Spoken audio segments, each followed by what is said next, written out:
Hello, and good morning. My name is Dallen Haws. It is a beautiful Tuesday morning for me, at least right now when I'm recording this. I hope you will have a great day today, or had a great day if you're watching this in the evening. Today, we're going to talk about 5 of the biggest misconceptions, the biggest myths that I hear all the time as I talk with, I converse with, I train, I communicate with federal employees all day long, and some of the misconceptions that I hear from them all the time. And here are the top 5. If I had to break it down to the top 5, this is probably the 5 I'd pick. Now there's lots of questions and misconceptions I hear all the time, but here are the top 5. So if you get these, you are on your way to making sure you don't have any little mistruths or half-truths about your benefits going into retirement so that you can make the best decisions you can about your benefits. So let's jump right in. Okay, myth number 1. The myth is that I can't touch my TSP until 59 and a half. And this is sometimes true, but definitely not all the times. So, if you're still working, then yes, you can't touch it till 59 and a half. Or let's say a 401k or an IRA, you cannot touch those until 59 and a half. There's other rules that come into play, especially IRAs, if you're still working. But if you are retired, you can actually access your TSP at 55, earliest at 55. And if you are a air traffic controller or in law enforcement, sometimes the rules are a little different where you can access it at age 50. But for the average FERS, it's 55. So you can actually get to the money. Let's say you retire at 56. You can access sometimes your traditional TSP so that you can retire, you have some funds to work with, and that you actually have the flexibility to retire. You have enough income. And so that is one myth I hear all the time. Say, hey, I'd like to retire, but I can't access my TSP till 59 and a half. It's like, well, maybe, sometimes you can. You still might have to pay taxes. Okay, before I get any farther, let me make one little change to this. So you could always access your TSP. Always. First, you could do it in a loan. Second, you could just withdraw. There just might be a penalty. If you take it out early, there'll be a 10% penalty plus the taxes you'd owe anyway. So just know that you could always access it. It's just at 55, like I mentioned, is the first time that you can access it without a penalty. You might still have taxes, but just without that penalty. So that's the big difference that I'm talking about. Okay, that's myth number 1. Okay, myth number 2. And the myth is that Medicare will replace your FEHB when you turn 65. That once you hit 65, you'll enroll in Medicare and it will just take over. It'll do everything that FEHB did, and you'll just kind of walk off into the sunset. And that is unfortunately not true. Medicare is a great program. They do a lot of things really well, but often it is not sufficient for a number of people. Medicare Part A is free, assuming you paid into the system during your career. But Medicare Part B is a different question, whether that makes sense for you. Oftentimes, federal employees find that they feel the most secure when they have both. When they have both their FEHB and Medicare, because they fill in the gaps of each other. Medicare is good at some things, but some doctors, some providers do not like Medicare-only patients, and so they won't see them. And so there's pros and cons there of, okay, maybe I don't want to pay my FEHB premiums, but then I won't be able to see my favorite doctor because he doesn't see Medicare-only patients. You have to look at your area, who you like to go see, and if that makes sense for you. I would be very hesitant, though, to get rid of your FEHB completely. There is a way to suspend your FEHB in retirement and then pick it up later, but if you cancel it, you would then no longer be able to get access to your FEHB down the road if you thought you need it. So that is the myth, that Medicare does not completely replace your FEHB. It is generally not as comprehensive. It generally doesn't cover as much. And so I'd make sure you understand how those all play together with your specific plan and your area so that you don't get stuck with one or the other and make a mistake there. Okay. Let's see here. Myth number 3. And this one is an opinion based on facts. It is not facts by itself. And let me tell you why. So this myth is Social Security is going broke and it won't be around when I need it, when I retire. And some people use that as an excuse to take Social Security early just to get as much money as they can out of the system. And here are my thoughts. According to the facts, as of now, Social Security, I mean, this could have changed in the last couple of months with COVID and all the things, but as of pretty recently, the Social Security fund had enough money, I think it was an extra $3 trillion of surplus, and that would be enough to pay out benefits completely 100% until 2035.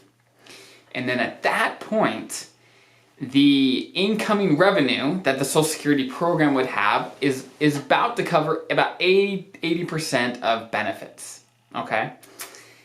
Now here's the opinion part. That's the factual part, at least according to the Social Security website. That's the factual part. Here's my opinion side. It is, or it would be, an extremely unpopular politician who decides to get rid of Social Security completely. I mean, I think that would be next to impossible. I think that would not happen. Of course, it could, I guess, right? It's an opinion.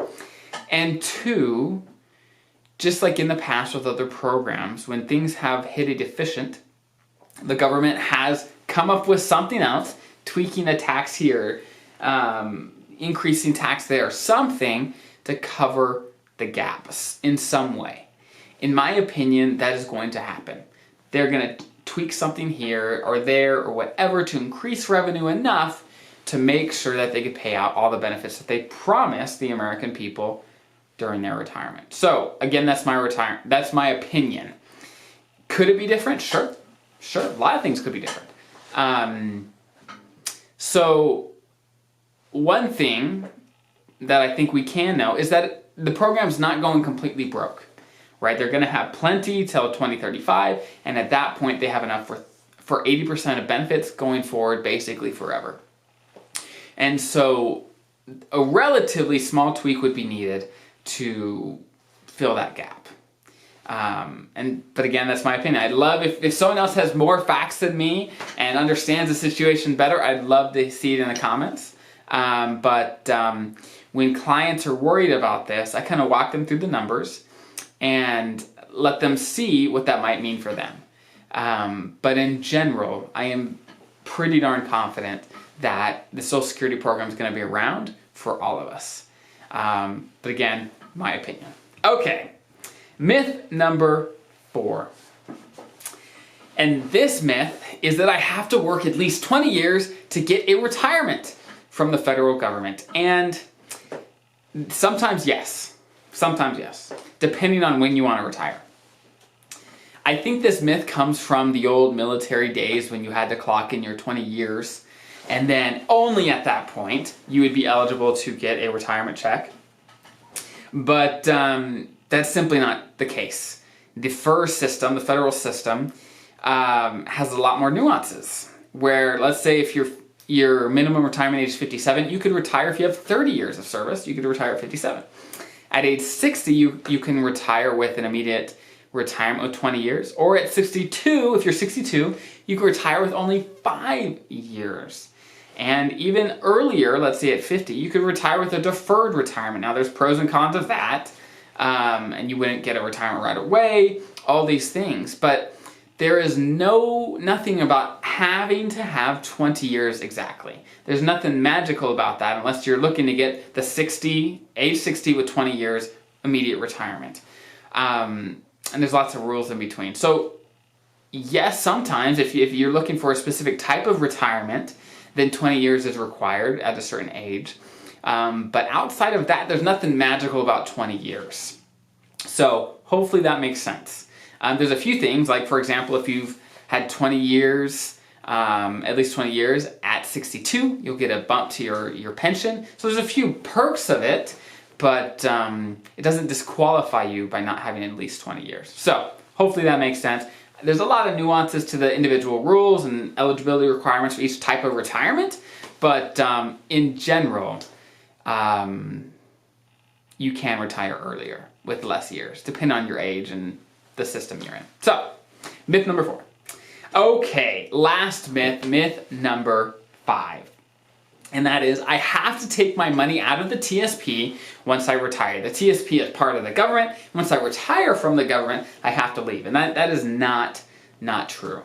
You can actually keep your TSP for the rest of your life if you want. There's pros and cons. A lot of people roll their TSP into an IRA, and there's pros and cons of that. I talked with a gentleman yesterday, actually. He was asking this exact question of, okay, I've got this big chunk of change in my TSP. What do I do with it? Do I keep it there? Or, I mean, what do I have to worry about? And so we kind of walked through the pros and cons of, do I roll into an IRA? And if I do I know how to invest in the private sector funds? Am I familiar with those? Or am I more comfortable investing with the CS&I and G and F funds? What makes sense for me? And so it depends what you're trying to do. There's different withdrawal rules with the TSP. There's different withdrawal rules with the TSP compared to an IRA. And so depending on how much flexibility you want with investments, with taking money out, that will determine kind of what you want to do. But to kind of bust the myth, you can keep it in the TSP forever. There's no issues there. Other than at age 72, and this applies to IRAs as well, so you're not going to escape it by rolling to an IRA, you will have a required minimum distribution, an RMD, where you have to start taking out a portion of your account just because the government said, hey, you've never paid money, you've never paid taxes on this money, we want to start collecting at least a portion, so they require pieces of it to come out. And that applies to the Roth TSP, traditional TSP, traditional IRA, but actually doesn't apply to a Roth IRA.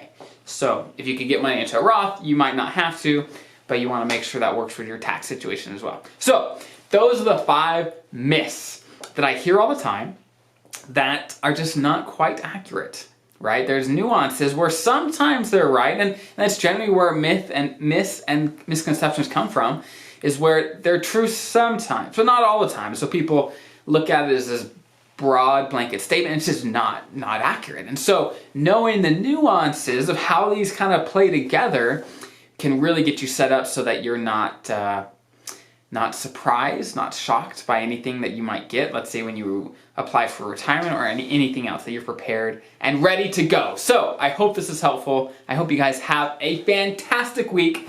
Make it a fantastic week, and I will see you next time. And again, thank you for making it to the end of my video, the end of my podcast. I hope this brought value to you and your life. My goal with this content is to bring as much value to as many people as I possibly can. So please, if you can, if this brought value to you, please show your support, subscribe, hit the thumbs up, comment, give me feedback about what you want to hear about, what you want to learn about, and how you can get more value out of this, and so that I could do the very best I can to make this the best channel for my viewers, for my listeners, the very best I can. So again, thank you for being here and investing in yourself and in your future. And I will see you next week.